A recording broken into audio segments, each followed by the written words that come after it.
So, traditional Jewish, Christian, and Muslim.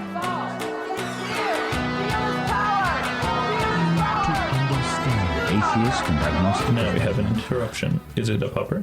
No, it's a ghost. It's Moroni! Let's door properly.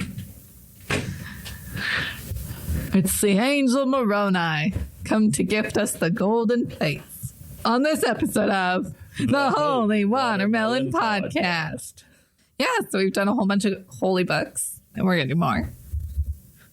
Today we're going to talk about the Book of Mormon, which I'm excited for because we haven't really talked specifically about any Christian denomination.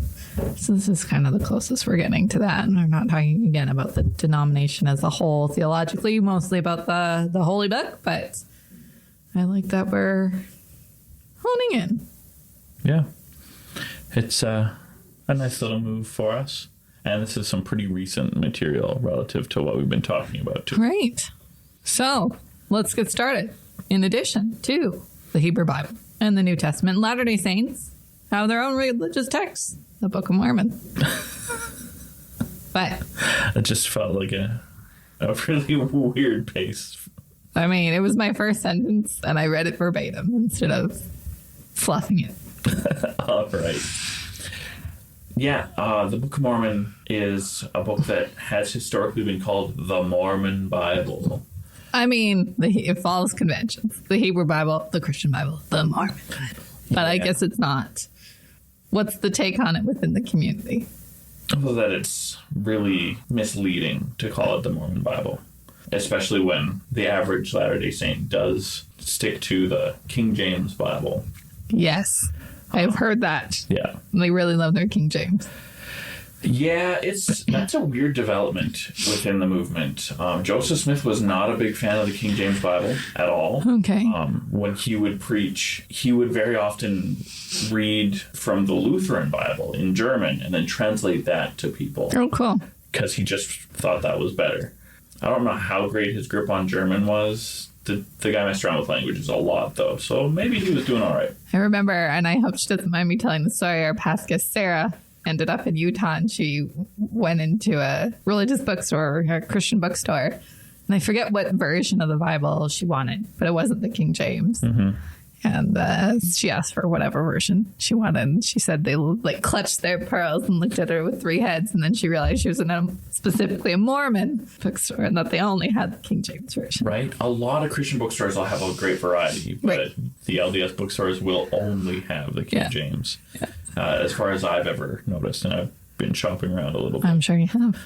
I do hope that somewhere, and I do mean specifically in English communities, because King James Version isn't terribly useful to the Spanish community, for example. I do hope somewhere there's an LDS bookstore that has branched out a little bit. Haven't found that yet. But if it's you, drop us a line. We'd love to highlight you. For sure. Yeah, so Joseph Smith liked the Lutheran Bible, but Brigham Young was a big fan of the King James Bible. And okay. He had a lot of influence on the church. He was the longest serving president of the church, so he made a lot of big changes to the tradition that ended up becoming very permanent. Yeah. And using a strong commitment to the King James Bible is one of those things. Calling it, I think we talked a little while ago about, the Quran isn't exactly the Muslim Bible, but every now and then you'll find someone who says that.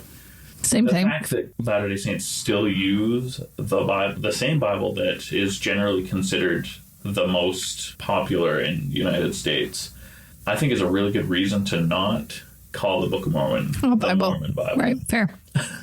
Like the Quran, though, I guess it's not divinely inspired, but it was delivered to Joseph Smith.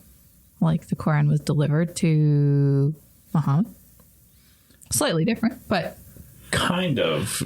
Jabril is never said to have given a book to Muhammad, whereas that's basically what was happening. Joseph Smith. But as opposed to, we know the Bible was written stories. Right. As opposed to, some people would argue that it was divinely inspired, but we know people wrote down this stuff from their own brains. That's how most of us write things down. This didn't come from Joseph Smith's own brain, though. Right.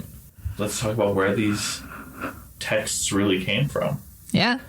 So in September of 1823, Joseph Smith found some plates under the guidance of an angel named Moroni, who told him to dig up on this spot near the top of a hill, several miles from his home.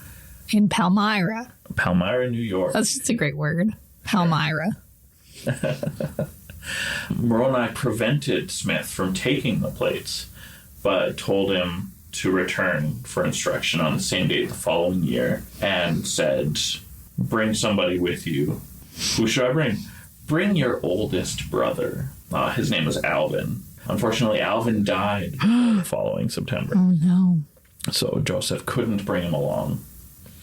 And things got a little complicated. Mm-hmm. Joseph is like, yeah, sure, I'll go up to the hill. I made myself ready. I feel worthy. Everything's going to be good. So he was supposed to go to the hill with Alvin. Alvin died. And then Joseph went to the hill without his brother. And when it came time for him to pull the plates out with Moroni there, out of this hole in the ground that they were buried in, he set them down, turned his back on it for just a second to hide the other things that were in the box. Turned around, they were gone. It's like when you get a flower bag baby in school. And you have to look after it, and you turn around and it's gone. For just as long as it takes to snap your finger. Yeah. That's how quick kidnappings can happen, everyone. And so he had this panic, and then Moroni appeared to him and said, no, you let them out of your line of sight, so you're not ready to take care of them yet. And so when he went back home, and his family's like, well, you have those plates you were talking about? Nope, the angel said I couldn't take them yet. Embarrassing. And this same sort of thing went on for 4 years. So he first was told where to find the plates in 1823, September 22nd, and showed up 24, 25, 26. In 27, he was finally allowed to take the plates home. And it was quite a bother, because he'd been telling people that he's got these golden plates. I got the golden plates. So everyone wants Joe Smith's golden Bible. And it was kind of a big deal. And I, only because, and we said this would be a problem, I'd have the Book of Mormon musical in my head. I want to clarify that these are not dinner plates. No. These are metal plates. Yes, a codex of metal sheets that are stiff enough to be called plates. Though the visual of golden dinner plates is pretty great. Is it? As a book, it just feels like it would be incredibly cumbersome. Yes, but in a dance number, yes. Perfect. What a show. What a show. It'll come up a lot. I'm so sorry. Yeah. For those of you who haven't seen the Book of Mormon musical, I really enjoyed it. But it's really important that almost half of the representations of the history are entirely false. But it works because the main characters also are completely clueless. Yeah. They're just telling their own made-up version of the story to people who have no idea to know better. Yeah. What chaos. That's a good way to describe it. So the day that Joseph finally brought the plates home was the Jewish Feast of Trumpets, which is interpreted to be a call to gather Israel, which final gathering the book is intended to begin. So some great symbolism there that, as much reading as I've done on the subject, I don't think anyone really noticed that before about 40 years ago. Huh. Cool. Yeah. So Joseph Smith translated the book when he was 24 years old, and Smith claimed that the plates were written in Reformed Egyptian. Yeah. That's not how we name writing systems typically. Nope. So if you were to do a Google on Reformed Egyptian, the exist. only thing you'll get is Mormon content and scholarly content saying, that's a weird name. That's not a language. Yeah. So what it actually is and why it carries that name explains it a little bit better than just the weird name that seems misleading. Well, I read they were hieroglyphics, but I don't know what is different from regular hieroglyphics. So the sample of the text that we have doesn't really match up with hieroglyphics terribly well. Some of their characters do a little bit. They're not the fancy hieroglyphics. It's more like the Demotic script, I think, more than your stereotypical hieroglyphs of birds and people and bulls and whatnot. Okay. The way it's described in the book as this is what we're writing and this is how we're doing it, and this is why we're doing it, it's using the elements of Hebrew language written down in an Egyptian kind of writing form. Basically combining languages in a way that feels like it's the best way to communicate in a written form. There's weaknesses in both systems, and I'm not entirely sure that this new system solves those weaknesses. But we get what we get, and we don't get upset. So Smith would dictate the translation to scribes, and his first two major scribes were his wife Emma and early convert Martin Harris. Some sources indicate that Emma's brother Reuben also helped as well. And after Harris lost the initial manuscript, which we'll touch on, Smith had Oliver Cowdery scribe the rest of it for him. Yeah, Oliver Cowdery is the primary scribe for the whole project. By the time it's all said and done, yeah. Yeah. The actual method of translating is really kind of still mysterious and a little controversial. There's a lot of people who get bothered when you talk about it. I'm not sure why. I mean, I like this quote. We'll get to it from Richard Bushman. I can see how if you were told one thing and then you read his writings and it's another thing. Mm-hmm. Well, the way it's always depicted in Latter-day Saint art, the way we illustrate things follows this long tradition of draw a thing so that you understand what's going on rather than draw what was actually going on. Because having a couple of guys at a table with one dude going through these leaves of gold and another dude writing with a quill, that's easy to interpret what's going on in the picture. If your picture is a dude with his face buried in a hat, what are you meant to read from that if you don't know the story? Yes, so Joseph Smith used a seer stone, also called an Urim and Thummim, we see in the writings, and in a hat to translate the Book of Mormon. So as Preston said, he'd stick his head in this hat to block out the light and the translation would appear to him. So the controversy or why people get upset is, as Preston mentioned, all the pictures show. That's how I was told. The pictures all show him with the plates writing it. And then the question of why he needed the golden plates in the first place kind of comes up. So Richard Bushman, he's an LDS scholar and author of the fabulous book. I read this book a few years ago, Joseph Smith, Rough Stone Rolling. This is an abbreviated quote, but most for brevity, not for not manipulating what he's saying. Right. So he says, I will begin by saying that we still have pictures on our ward bulletin boards of Joseph Smith with the golden plates in front of him. There's no church historian who says that is what happened, and yet is being propagated by the church, and it feeds into the notion that the church is trying to cover up embarrassing episodes and is sort of prettifying its own history. I'm not sure we need a lot of pictures in our chapel of Joseph Smith looking into his hat, but we certainly should tell our children this is how it worked. It's weird. It's a weird picture. It also raises the strange question, what in the world are the plates for? Why do we need them on the table if they're just wrapped up in a cloth while he looks into a seer stone? And I wish I had an answer. We might explore this a little bit more later. Pretty much the same sort of process seems to have happened with other books that Joseph is said to have translated. And we just don't know what the real deal is there, what the process is. Yeah. But the end product is certainly a very interesting thing.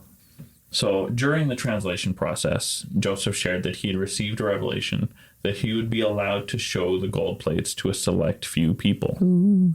So contrary to the Book of Mormon musical, don't show anybody. Just get them to believe. That's what we're going for. Not quite. There was witnesses. In late June of 1829, near Fayette, New York, Joseph Smith went into the woods with Oliver Cowdery, David Whitmer, and Martin Harris. So Oliver Cowdery and Martin Harris were a couple of scribes. David Whitmer was actually a guy who said, yeah, Joseph, you can live with me. We'll take care of you while you're doing this translation work. So basically a patron. We do love a good patron. Yeah, I love a good patron. I'll scribe a book for a few dollars. Right. So Oliver Cowdery, David Whitmer, Martin Harris joined Joseph Smith to go into the forest to pray about the promised revelation of the golden plates. After some time without receiving the desired revelation, Martin left, believing that he was somehow inadvertently responsible for preventing the visitation. So after Martin left, the other three went back to praying, and Moroni appeared to them with a table displaying the golden plates with other artifacts that had been described in the Book of Mormon, including the Liahona, Laban's sword, and the interpreters that came with the golden plates. What's a Liahona? The Liahona is a mysterious object. The way it's described sounds like some sort of compass, but it's got more than one spindle that just points north. It also directs people on where to find food or whatever they're looking for. What's being used to convey that message is not really clearly described. And then it also says sometimes written messages just show up on it. Okay. So it's a fancy 21st century GPS system. Nice. I don't know. It's always described as a ball with spindles. Okay. If you pop into your average LDS bookstore, you will find a model of what some artist has said it probably looks like. I'm going to Google a picture while Preston keeps describing things. So on this table that Moroni just appeared with was the gold plates of the Book of Mormon, the Liahona, Laban's sword, the interpreters that came with the gold plates, and the original brass plates that Mormon had been abridging to produce the gold plates. And these items served as the holy relics within the Nephite temple ark. The angel turned the pages of the gold plates to show them off a little bit, and then the Lord's voice told each of the witnesses that the translation was correct and that they should testify of what they witnessed. It's worth noting that none of the witnesses touched the gold plates at this time. After this visitation ended, Joseph went after Martin to tell him what happened. Hey, we had our visitation. It was great. And then he and Martin prayed together again, and then had the same experience. Later that same June, and we're already in late June of 1828, Joseph Smith went with his brothers and the Whitmer family to his father's farm near Palmyra, where he showed the golden plates to 4 of David Whitmer's brothers. Remember, David had already had this vision already. So his brothers Christian, Jacob, Peter, and John, and their brother-in-law Hiram Page, as well as 2 of Joseph's own brothers, Hiram and Samuel. Hiram's such a Mormon name now. Yeah, it is. And their father, Joseph Smith Sr. So we got 8 guys in this second group of witnesses. And each was permitted to actually hold and examine the plates. And their witness was strictly physical. No angel appeared to them. They didn't hear God's voice testifying of the work. It was just, yeah, these plates are legit. Later on, they're like, there's no way Joseph had saved up any amount of money to bring us this amount of gold. So they're also pretty convinced of its source, even though they didn't have the divine witness of that. Okay. And so each member of both of these small groups signed a testimony describing their experiences, which is included in the published Book of Mormon. Cool. In the first edition, it was tucked in the back. More recent editions keeps it right up at the very front. I believe that. It'd be a weird thing to disbelieve. I think we talked about my replica of the 1611 King James Bible. Yeah. I also have a replica of the 1830 Book of Mormon. Oh, that's cool. Yeah. So Oliver, David, and Martin were asked in early 1835 to select the men who would be ordained to the traveling council of the 12 apostles. As the 3 witnesses, they actually enjoyed a good level of authority in the early church. Kind of interesting. Yeah. After having several important visions beside Joseph, including the visitations of angels and the conferral of priesthoods, Oliver Cowdery left the church in 1838. Just some major personal differences with Joseph. He reconnected with the saints in 1848. This is after Joseph had died? Yeah, about 4 years after Joseph died, and was rebaptized late that year. Martin Harris followed several different men who claimed the right to lead the church after Joseph's death in 1844. Then in 1870, Martin accepted an invitation to rejoin the church in Utah, where he was rebaptized. I know this isn't on the history of the Mormon church, and now I feel like we should maybe squeeze in an episode, but when does Brigham Young show up? He joined very, very early on. He was the second dude on their list of apostles that the 3 are making this list, and they pick Brigham Young right away. Okay. Well, he's second on the list because he was the second oldest of all of the men selected. Oh, okay. At the time when it was all at once, they were ordered by age. And the idea is that maybe Jesus did the same thing. Oh, interesting. Nobody depicts Peter as the youngest apostle. Who knows? Oh, that's super interesting. Yeah.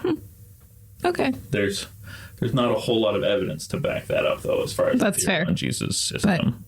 But interesting, nonetheless. It makes some sense to, if you got to order them somehow. Especially in something that's meant to be somewhat egalitarian. Yeah. Like nobody has control over when they were born. Right. Yeah. So. It's kind of weird. Yeah. Sure is. So. After now we've derailed just a tiny little bit. Sorry, I just talked about two of our witnesses who left the church and came back. Mm-hmm. In 1838, so back to before Joseph died, the whole Whitmer family, except Christian and Peter Jr., who had already died, split from the church after a group tried to depose Joseph and replace him with David Whitmer. Mm. So one of the witnesses, he's in a good spot. These guys think he should replace Joseph. Joseph wasn't perfect. One of the things they didn't like so much was polygamy. And so they're like, yeah, let's replace Joseph with David. Though the Whitmer family never returned to the church, in 1881, so much later, David published a proclamation in the local paper in Richmond, Missouri, saying that despite his disagreements with Joseph and the church in Utah, including things like polygamy, he had never and would never deny his witness to the Book of Mormon. Wow. So, these three witnesses, though they've certainly got a troubled path, they're very committed. Still believe in the validity of the Book of Mormon. Yeah, even if they question Joseph himself. There's this proverb, feels like the wrong word. This old adage that I've heard go around a few times over the years. People say the Pope is perfect, and nobody believes it. But people say the Mormon prophet is fallible, and nobody believes it. Because, if he talks to God, he must be perfect. Humanity is so deeply flawed. I know, I always think about that with politics, where people go, oh, this, whatever, fill in the blank, prime minister or premier, they didn't do anything they promised. And then they lay out their platform and they go, oh, no, they're going to do all these things. And it's like, either they're going to do it or they're not going to do it. Yep. And I think it's probably somewhere in the middle where they get half of it accomplished and then half of it's blocked along the way, or there's budgetary or time constraints. But it's just always funny to me how people are like, well, he did nothing for this country. And then they're like, but his platform's terrifying. So did he do nothing, or is he going to do it? Right. Anyway. Life is so much more complicated than we give it credit for. Right. That's what that reminds me. So there is some really great drama. And I think you've read a little bit about this in the translation process. Yes. And then there's the South Park clip with Lucy Harris. Okay, tell me about the South Park clip. Is it the song? But is she based... You know which song I'm talking about? I don't. Oh, it's mildly offensive. Go nuts. If we have to cut it, we'll cut it. It's fine. They're singing about the Book of Mormon, but instead of like do, they go dum dum dum dum dum, and it's really funny. I mean, I'm sure it offends some Mormons. Maybe. Not this guy. But yeah, basically, yeah, they have a little South Park Lucy that's like yoink, and it's just funny. Okay. That's where I know most of this. And then obviously it was mentioned in Joseph Smith rough stone rolling as well. So and then I dug into it for this. But that's, yeah.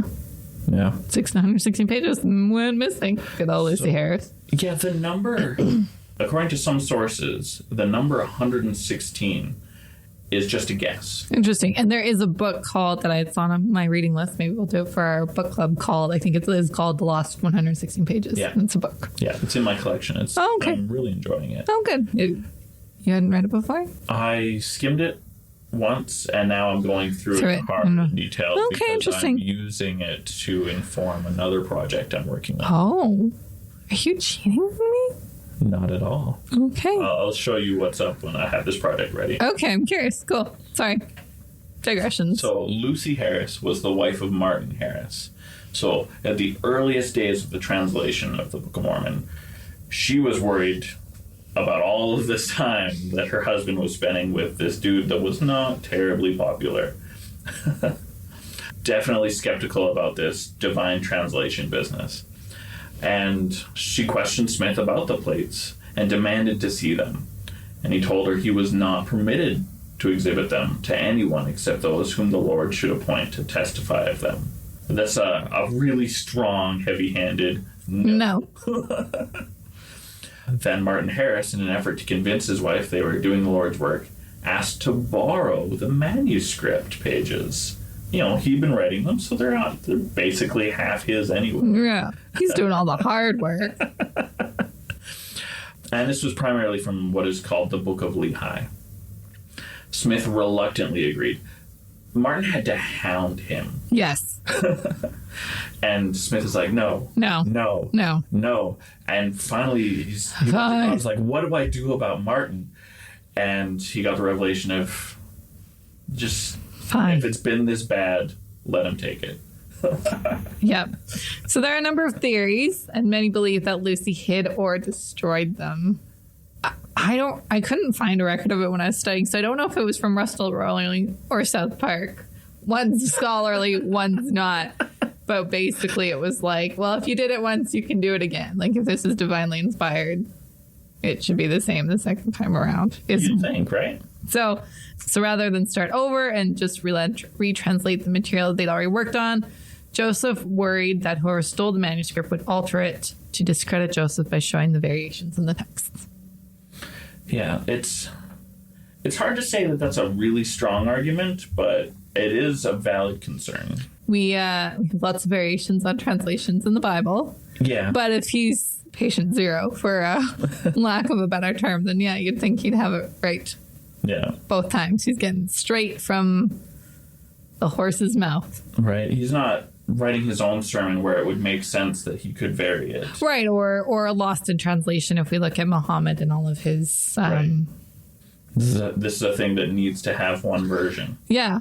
Spoiler, there are variants. Are there really? Of the Book of Mormon today. I thought you guys kept it pretty locked down. Yeah. I mean, I'm not surprised. Again, it's been 200 years. But yeah, we'll get into that a little bit later. So the lost pages contained the Book of Lehi, named for the patriarch of the Lamanites and the Nephites, describing how the family fled Jerusalem rather than being carried off into Babylon, and how they crossed the ocean to the Americas, and it describes their interactions with the First Nations they met when they got there, and the divisions within their new nation. The first chapters of the Book of Mosiah were also lost, which covered the reigns of King Mosiah I and King Benjamin. So the Book of Mosiah that we have today, though it starts in a new edition of the book as chapter 1, in the printer's manuscript, it did say chapter 3 and then shows it, it was changed to be chapter 1. So we lost the first 2 chapters probably of the Book of Mosiah, which is why there's no heading at the top to identify why the book is named the way it is, things like that. Interesting. Yeah. So instead of leaving out the important genesis of the Nephites from the record, Mormon's gold plates contained an appendix of unabridged content written by Nephi, the son of Lehi, and a few of his descendants. So when the printer's manuscript was prepared by Oliver Cowdery, the unabridged appendix was moved over to the front of the book to give the book a better narrative flow, so that you have beginning to end instead of middle. It's chronological. To middle. Yeah. And in my studies for this mystery project, I found that there's quite a bit of contention around a section of the book known as the Words of Mormon, which is the only section of the book not styled as a book. Yeah, I learned that. Yeah. And the reason for this contention is that it falls right on the joint between the beginning of the second portion and the end of the last portion before the shuffling. So some say that this Words of Mormon segment is some or all of the otherwise lost second chapter of Mosiah. Okay. Some say that it's its own section terminating Mormon's appendix of unabridged content, which makes some sense. And it's both of those options let it stay as one whole piece. Right. But then there's another theory that feels right to me. Oh, interesting. That it's some of each erroneously combined and that the split should be right at the beginning of verse 12. So is there a difference in language or content? Yeah. Okay. Yeah. It feels really like that is where there should be a split, and that we're looking at two different pieces of literature. Okay. The interesting thing is that whether it's two pieces separate or one unit, the title Words of Mormon is still accurate because he is the speaker throughout the section. As, the abridger, he often just writes some of his own notes in the middle of the story. So it's a little interesting that way. Okay. And yeah, this is I'm not sure if hotly debated is the right way to describe it. Maybe in the right groups. Here. In the right groups of people, it might be hotly debated. Yeah, it could be. Many arguments can get heated pretty quickly. So, I know you've been gifted a Book of Mormon. Yeah. Haven't we all, Preston? It's one of the most gifted books in North America. I think if you just answer your door at the wrong time, you've been gifted a Book of Mormon. Could be. Yeah. Have you skimmed it much? No. That's fair. It's on my list, though, once we finish. I think at this point it would need to be. It is. Yes, absolutely. You can't do a religious studies podcast and not read all your holy books. So I don't know. What did we decide for our bonus episode? After the Christian Bible or after the Quran? Because you have the Abrahamic faith, the trilogy. Yeah. Or we have a different trilogy, I guess. Yeah. So I don't know what we're going to slip it in. Okay. We'll figure it out. Yeah. I mean, I still got to read the New Testament, so we got some time. Yeah. But whatever tickles your fancy when that time comes. Okay. Katie's Bible study. Well, we might need to retitle it at that point. Yeah. I mean, it could still, yeah. When you are doing join in and read them with me. We'll have to change the title for sure. Sure. Because I'm sure it'll be the first time you read the Quran all the way through. Front to back? Yeah. Yeah, I suppose so. Yeah. I mean, and we might need to bring in an expert for the theological side, but I know you're well versed in Hebrew Bible, Christian Bible, and the Book of Mormon, so you're leading these ones for now. Yeah, we might. That's a good idea. We'll bring in a third person for that. I think so. All right. Because I don't know enough about the Quran to do a Quran study. I can read it, but you've heard me in the Bible studies. Yep. Yeah, it was good. Kind of boring. Carrying on. All right. So the Book of Mormon, to summarize in broad strokes what this great tome is, it contains the writings of prophets that lived on what is now America between about 600 BC and 421 CE. There were people in charge of keeping records of the history of the Nephites, and these were inscribed on metal plates. For a long time, that sounded like such a foreign idea to historical practices. In the last couple of decades, we've found that this is actually a practice in the Middle East, anciently. Okay. Not a common practice, but we have found relics that Okay. claims Cool. say that, somebody was doing this. Fair. It certainly wasn't a normal thing in Mesoamerica. There's probably northern Central America. I was going to say, I don't think they came as far as here Yeah. in Canada. For Moroni to have his plates up in upstate New York, the idea is that he traveled a long way to get away from the people who were trying to extinguish his entire people. Genocide is how the book ends. Spoiler. Oh. Jesus dies. Not in this book. I mean, Fair. That's actually a tricky statement, too. His death is discussed in this book, but not described in detail in this book. Okay. Because he died somewhere else. Because he died somewhere else. Yes. So, I was just giving another spoiler. Yeah. Typically, the record keepers are prophets. Some minor record keepers were probably not. Some of the authors of this book write very little and don't identify themselves as anybody of any terrible import. So one of the things that makes this more similar to the Quran than the other books that we've been looking at like the Hebrew and the Christian Bibles, which were compiled by councils of arguing scholars. That's what I was trying to explain earlier. Yeah. Didn't do a good job of it. And I mean, there's an element of that with the Quran, but it's not as much of an obvious issue as it was with the Bible. Right. As we've got no council of people trying to mold a cultural or religious identity, we've got a single primary compiler dealing with all these ancient texts. And this author abridged basically a sequential story collected by his predecessors. Mormon was going through the brass plates of all of the kings before him and the prophets and the judges, all the people who were record keepers. And then he condenses all of this information into a reasonably easy to follow story, outlining the origins of the two nations that are at the focus of the story, detailing their most troubling wars, and quoting their greatest theological discourses, and mapping out just a little bit what the land actually looked like, which is actually kind of a weird thing to try and do in a narrative, but is nifty. Yeah. And so the record comes to a climax with a calamity that is tied to the death of Jesus, with a palpable darkness that is timed to be, in theory, the time that Jesus died. So the darkness was so thick they couldn't even light a fire, they say. Wow. I don't really know what that would look like. It's mysterious. And this is, of course, on the opposite end of the world from the event that is said to have caused it. But this idea of a fully enveloping darkness at the death of the person who is supposed to be the light of the world, very strong metaphor. Yeah.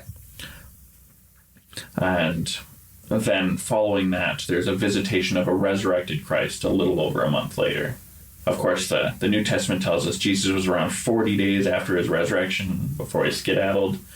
And so the way this is written makes it look like first stop America, right after he leaves the Middle East. But then he goes on to say, I've got more places to go, more people to visit. And there are a handful of tales in various religions around the world of a god showing up out of nowhere rather than being born among them. But who knows what to do with that? A lot of people like to say, oh yeah, that's got to be Mormon Jesus. JC. Got to be Mormon Jesus. And other people are like, no, there's some pretty good reasons why it might not be. And people will believe whatever they're going to believe. As they do. Yeah. The story wraps up with the complete genocide of the believers at the hands of their neighbors, that they're labeled as the Lamanites, though they are actually pretty fairly distinct from the Lamanites that we have in the first half of the story. It has become a title for the unbelievers and could be anybody. Okay. And so that's why there's this break in the history. It's because of the genocide. Yeah. And so then the book appears to Joseph. I'm trying to do math in my head. 2,000 years later. I mean, little less. About 1,400 years later. The end of Mormon's record is followed by content added by Mormon's son Moroni. You remember that's the name of the angel who showed up and said, hey, Joseph, check out this book. Same guy. It includes some personal letters from his father, some final theological concerns, a handful of prayers, and a brief abridgment of a translation of a more ancient text filled with Moroni's own commentary. Cool. It's called the Book of Ether, and it's certainly an interesting book, and it helps to know that it's gone through a couple of filters before we get it, because some of the content is questionable depending on your interpretation of the Bible. Oh, now I'm curious. Yeah. It talks about the events surrounding the building and destruction of the Tower of Babel and the confusion of languages and all that fun stuff. Okay. And ends up with another group of people taking more boats to America from the Middle East and the rise and fall of their empire, but in a terribly abridged format. Okay.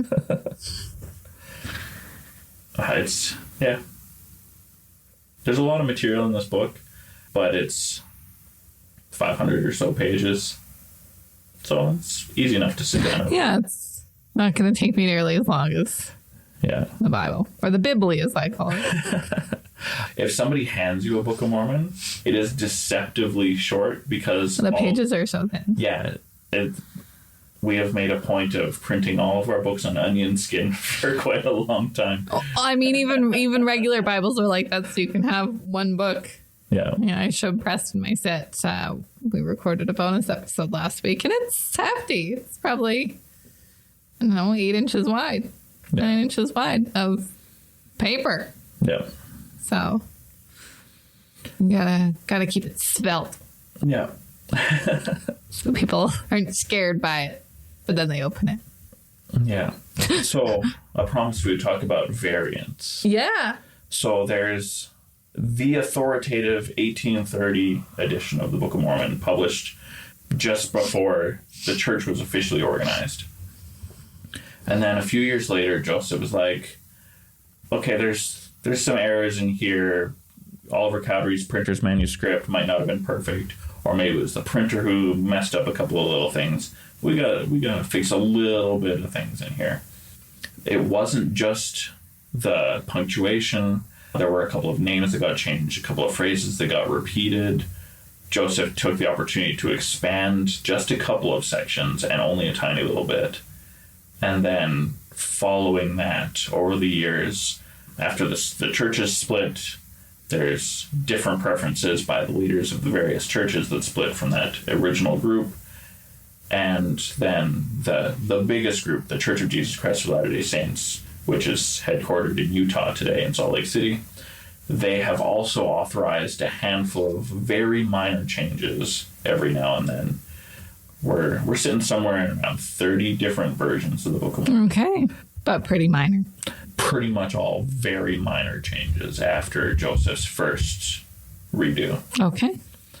But there's been some scholarly work around trying to track down maybe these changes are validated and these ones don't do that. English doesn't work like that anymore. Maybe we could even change this. That sort of situation. It's interesting stuff. Yeah. But as far as biblical and other holy texts, I would say this is the one with the least variety of the major canonical texts. Of course, if you get a book written by a doctor who started up his own church 30 years ago, there's probably only one version of that that's available. Yeah, I was going to say some of that is it's just that it's a newer denomination. It's only 200, just shy of 200 years old. So, yeah they haven't had 2,000 years of revisions yet. Right. Which is a lot. Yeah.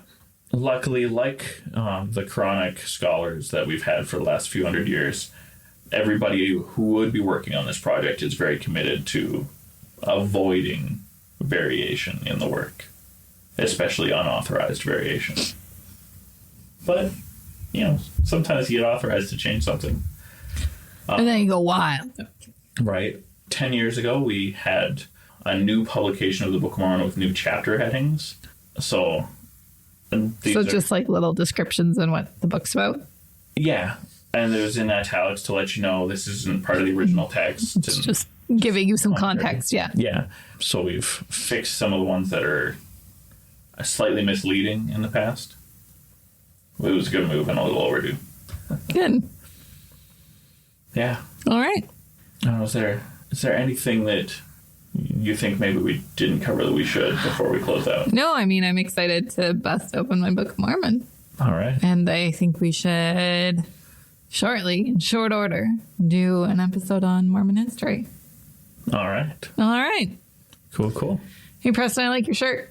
Thanks. It's one of ours. No.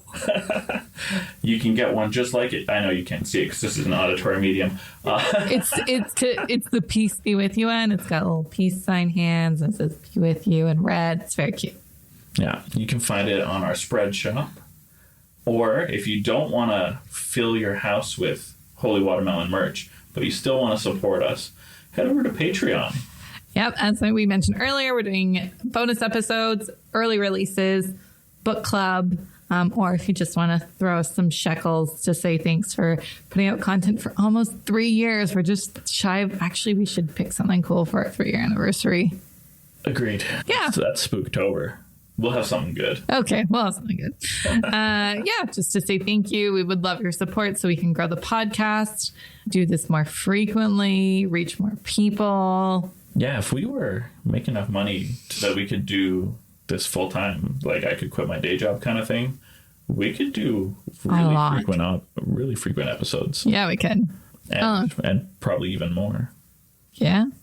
And be bitching. Let's find out. Let's find out. Thanks for joining us. Peace be with you. By the late Middle Ages, the Christian prophecies had fulfilled itself.